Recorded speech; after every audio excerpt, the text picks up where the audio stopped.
Football বিশ্বে এবার বড় ধাক্কা খেল ইংলিশ জায়ান্ট চেলসি। 1 কোটি পাউন্ড জরিমানা, সঙ্গে টানা 2 ট্রান্সফার উইন্ডোর জন্য খেলোয়াড় নিবন্ধনে নিষেধাজ্ঞা। তবে সেই নিষেধাজ্ঞা আপাতত স্থগিত রাখা হয়েছে। কেন এমন কঠিন শাস্তি পেল চেলসি? চলুন জেনে নেওয়া যাক বিস্তারিত। ইংলিশ ফুটবল অ্যাসোসিয়েশন বা এফএ জানিয়েছে, স্বাধীন নিয়ন্ত্রণ কমিশনের তদন্তে চেলসির বিরুদ্ধে আনা 74টি অভিযোগই প্রমাণিত হয়েছে।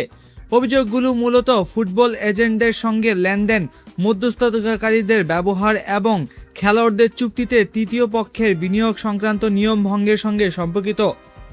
প্রথমে চেলসি 6 পয়েন্ট কেটে নেওয়ার সিদ্ধান্ত হয়েছিল, তবে আপিলের পর সেই শাস্তি বাতিল করা হয়। পরবর্তী ক্লাবটির ওপর 2 ট্রান্সফার উইন্ডোর জন্য খেলোয়াড় নিবন্ধনে নিষেধাজ্ঞা দেওয়া হয়েছে, যদিও সেটি 2027 সালের 30 জুন পর্যন্ত স্থগিত রাখা হয়েছে।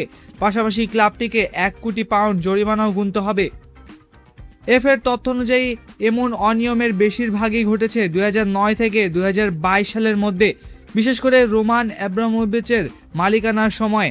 শুনানির আগে চেলসি 74টি নিয়ম ভঙ্গের বিষয়টি স্বীকার করে এবং তদন্তে পূর্ণ সহযোগিতা করে।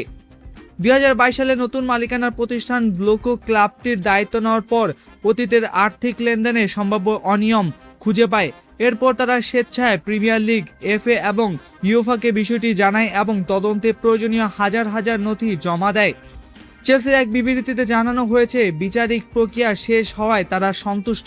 ক্লাবটির দাবি, তারা শুরু থেকেই সব নিয়ন্ত্রক সংস্থার সঙ্গে সম্পূর্ণ সহযোগিতা করেছে এবং একই বিষয়ে এর আগে ইউফা ও প্রিমিয়ার লিগের সঙ্গে সমঝোতায় পৌঁছেছিল। এখন সবচেয়ে বড় প্রশ্ন, 2027 সালের আগে যদি চেলসি আবার কোনো নিয়ম ভঙ্গ করে, তাহলে এই স্থগিত ট্রান্সফার নিষেধাজ্ঞা কার্যকর হতে পারে। ফলে ভবিষ্যতে ক্লাবটির জন্য প্রতিটি সিদ্ধান্তই হবে অত্যন্ত গুরুত্বপূর্ণ। আপনার কি মনে হয়, চেলসির জন্য এই শাস্তি কি যথাযথ হয়েছে, নাকি আরও কঠোর হওয়া উচিত ছিল? আপনার মতামত কমেন্টে জানান।